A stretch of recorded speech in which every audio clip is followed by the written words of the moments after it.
निवडून आल्यावर तयार झालेला विधिमंडळ पक्ष असतो। विधिमंडळ पक्षाचं आयुष्य हे 5 वर्षाचं असते, कारण की 5 वर्षानंतर ते लोक बदलतील, काही जण पुन्हा निवडून येतील, पण नवीन विधिमंडळ पक्ष तयार होईल। त्यामुळे विधिमंडळ पक्ष ही अस्थायी स्वरूपाची व्यवस्था आहे आणि म्हणून कायद्यामध्ये विधिमंडळ पक्षाला महत्त्व नाही। जो मूळ राजकीय पक्ष आहे त्याला महत्त्व आहे। आपल्या बाबतीत पाहायचं असेल तर मूळ राजकीय पक्ष शिवसेना आहे, बाळासाहेब ठाकरेंनी स्थापन केलेला आहे, त्यांच्या सहीने रजिस्ट्रेशन झालेलं आहे आणि त्यामुळे मूळ राजकीय पक्ष हा पक्ष चालवेल।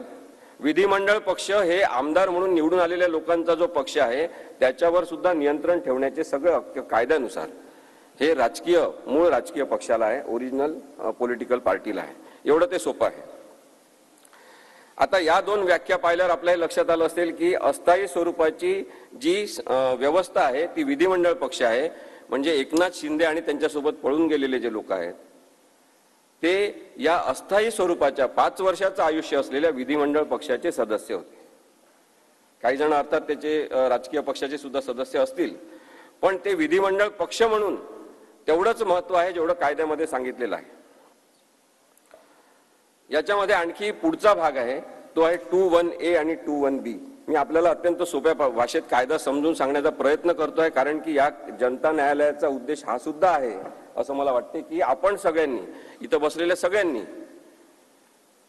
महाराष्ट्रातल्या प्रत्येक ठिकाणी या केसबद्दल, या निकालाबद्दल आपण विश्लेषण अत्यंत सभ्य भाषेत सगळ्यांना सांगितलं पाहिजे।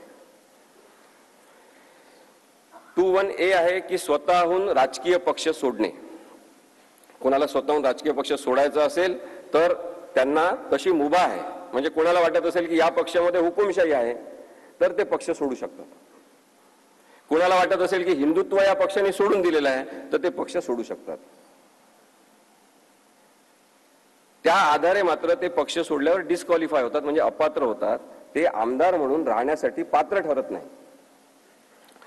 21B आहे, त्याच्यामध्ये सांगितलेलं आहे की जर पक्षाचा आदेश ज्यांनी दिला पाहिजे अशा व्हीपची नेमणूक मूळ राजकीय पक्षाच्या नेत्यांनी केली असेल आणि त्यांनी एखाद्या मीटिंगसाठी बोलावलं असेल किंवा विधिमंडळाच्या कामकाजामध्ये मतदानाच्या संदर्भातला व्हीप काढला असेल तर त्याचं पालन केलं पाहिजे।